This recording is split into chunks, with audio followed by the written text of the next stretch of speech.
स्पष्टता के साथ रखे हैं। इस तरह के बयान करके, गुमराह करके, अराजक स्थिति पैदा करने के लिए जो मणिपुर शांति की ओर बिल्कुल बढ़ चुका है, उसके लिए सदन में This is a gross abuse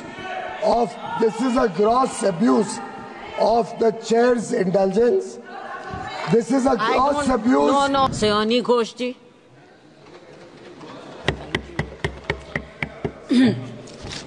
Namaskar, madam. I thank you and my leader, Mamata Banerjee, for giving me an opportunity to speak today. And after 22 months of demanding, protesting, criticizing, shouting, the government is finally compelled to discuss Manipur, and under what circumstance? When democracy is officially dead in a state of this largest democracy. They are forced to debate on Manipur today because President's rule has been imposed in the state of Manipur.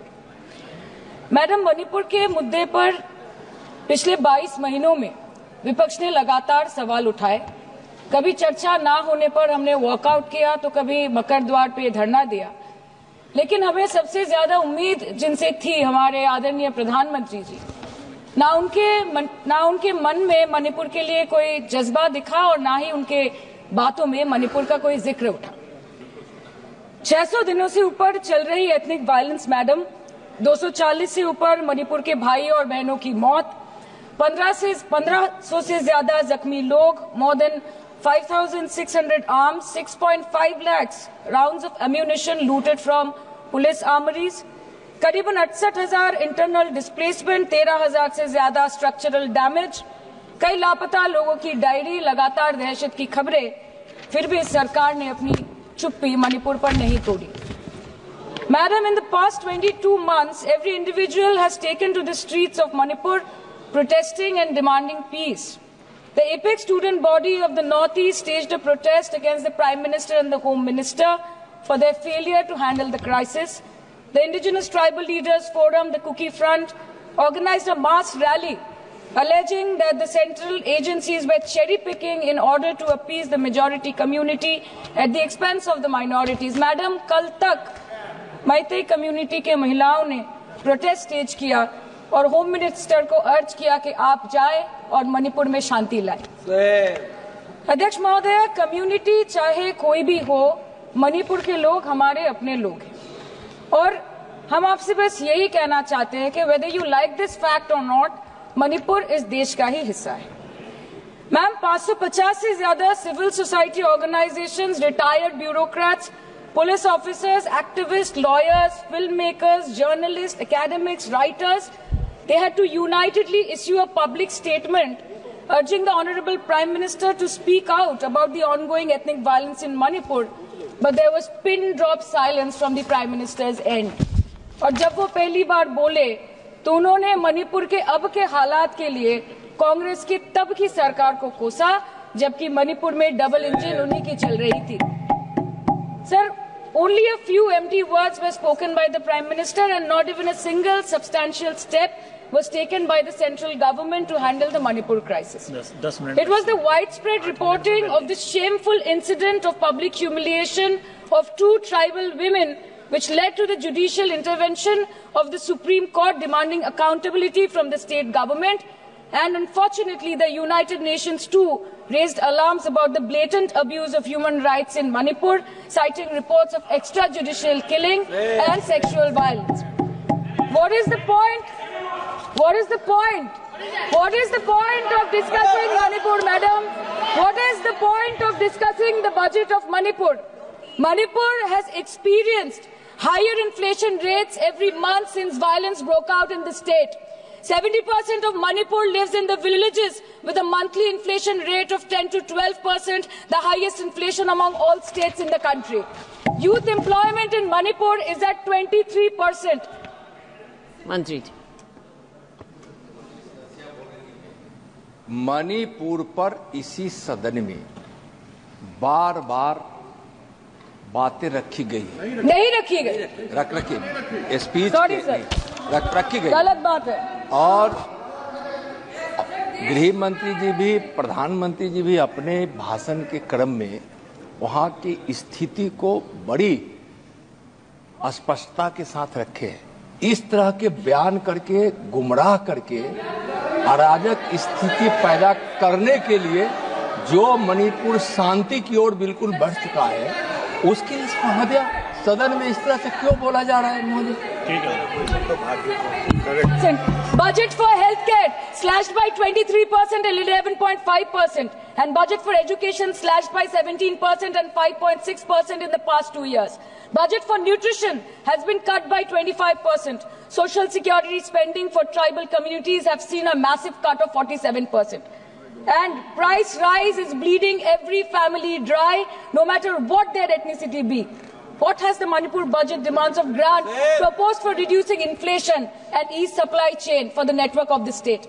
Approx 6,164 children between 6 months to 6 years, 2,638 adolescent girls, 232 pregnant women, 753 lactating mothers are currently living across 325 camps in Manipur.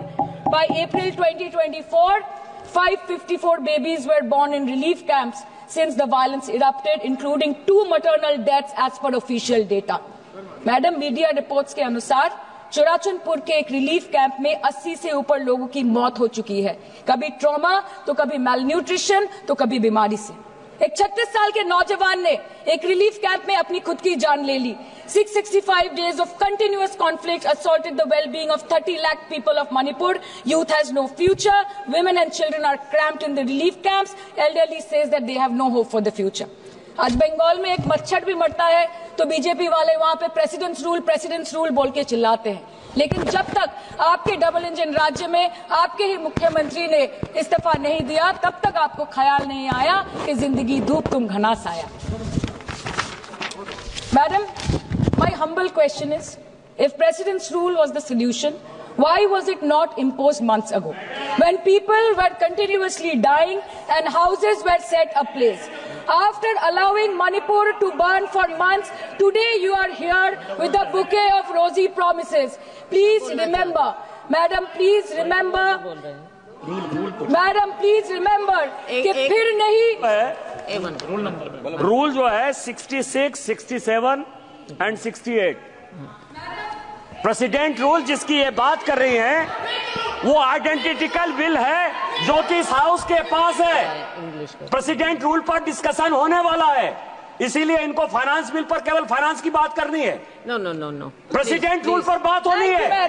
वो bill यहाँ है, वो bill यहाँ है। Madam, after allowing Manipur to burn for months, today you are here offering bouquet of rosy promises. Please remember, फिर नहीं बसते वो दिल जो एक बार उजड़ जाते हैं गालिब, कब्र कितनी भी सजाओ कोई जिंदा नहीं होता। Please remember this. Madam, this was imposed not to restore peace, but to salvage the BJP's political reputation after months of inaction. This is the truth. This is the truth. प्रधानमंत्री जी ने 2022 जनवरी के बाद मणिपुर में अपने कदम नहीं रखे, लेकिन इस बीच 40 बार इंटरनेशनल और 244 बार डोमेस्टिक ट्रिप्स लगाए। Amit Shah ji, honourable home minister, सिर्फ 2 बार गए। माननीय प्रतिरक्षा मंत्री 1 बार गए। माननीय वित्त मंत्री और पार्टी प्रेसिडेंट तो गए ही नहीं। There's a saying called narrow fiddle while Rome burned, अर्थात आग लगी बस्ती में, साहब अपनी मस्ती में। मैडम, सिर्फ एक ही बात बोलनी है कि पापा दूसरे देश की वॉर रुकवा सकते हैं, but why was not a second given to comfort the people of Manipur? As per Madam, महोदय, यह सदन please don't take it personally, sir. पर खड़ा होकर बोलने का नहीं है, और उनको पता नहीं है कि जब गृह मंत्री जी वहां गए, वैसे क्षेत्रों में गए, प्रधानमंत्री जी के निर्देश का पालन करने के लिए गए, और ऐसे क्षेत्रों में जहां इन लोग कभी जाने का हिम्मत नहीं किया। और वही धरती गवाह है, जब वहां इन लोगों के राज्य में जब वहां हिंसा भड़की थी, 10,000 से ज्यादा लोग मारे गए थे। क्या यहाँ सदन को क्यों गुमराह किया जा रहा है? और बजट पर home ministry, the Home Affairs was said that the ministry will talk to both the groups so as to bridge the ethnic divide at the earliest, पर उस ब्रिज का टेंडर अभी तक पास नहीं हुआ। The bridge has not yet been constructed.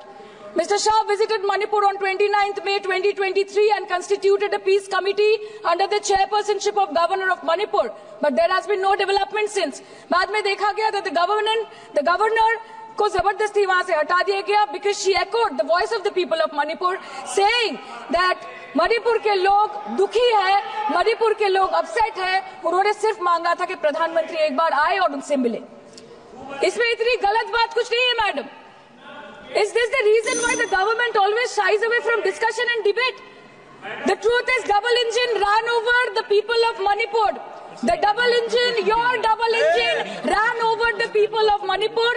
And on the other hand, we have our leader, madam. जब कभी भी कहीं कोई दुर्घटना घटी, जब कहीं बस्ती में आग लगी, जब कहीं आंधी उठी, हमारी लीडर वहां खुद जाके खड़ी हो गई. और जहां खुद नहीं जा पाई, वहां पे उन्होंने अपना डेलीगेशन भेजा, चाहे वो हथरस हो या लखीमपुर खेरी, चाहे वो सिंगू बॉर्डर हो या वायनाड या वो मणिपुर हो. हमेशा वो दूसरों की उम्मीदों पर खड़ी उतरी. इसलिए हम गर्व के साथ बोलते हैं, हम गर्व के साथ बोलते हैं, हम गर्व के साथ बोलते हैं कि ये बीजेपी समस्या है, ये बीजेपी समस्या है और दीदी समाधान है. बीजेपी कटी पतंग है, ममता दी पूरा आसमान है, ये बोलते हैं हम. और अंत में मैडम मैं बस इतना ही कहना चाहती हूँ कि आप मणिपुर का बजट बनाए, सप्लीमेंट्री बजट बनाए. इस देश में मंदिर बना रहे हैं, इस देश को मंदिर बनाए, इस देश को मंदिर बनाए. नए भारत में गवर्नमेंट है पर गवर्नेंस नहीं, बजट है पर बचत नहीं, खर्च है पर रोजगार नहीं, बाग है पर बहार नहीं. ऐसे भारत को हम जानते नहीं, ऐसे सरकार को हम पहचानते नहीं. आज माननीय प्रधानमंत्री जी मॉरिशस गए, उनको हमारी तरफ से बड़ी शुभकामनाएं. एक तरफ मॉरिशस है, एक तरफ मणिपुर. मैडम जी यस, हाँ, एक्सक्यूज मी, बोलिए. मैडम आपसे हम यूनिक चाहते हैं. Madam this is a gross abuse of the chair's indulgence. This is a gross abuse No, Minister. by an honorable member No, you cannot. who is you exceeding, cannot point fingers who at is the chair. exceeding, No, I'm sorry. who is exceeding the I'm limit sorry. of a debate I'm sorry. on the I'm sorry. You appropriation cannot bill. say that. And I'm she sorry. is I'm sorry, indulging Minister. in This abuse is- of the indulgence that the No. chair is showing to her. No, And this Minister. is absolutely not acceptable. Raju Bishra In ji. this house, Raju Bishra, when the boliye. appropriation bill is being Raju discussed, Bishra. the rules have to be followed.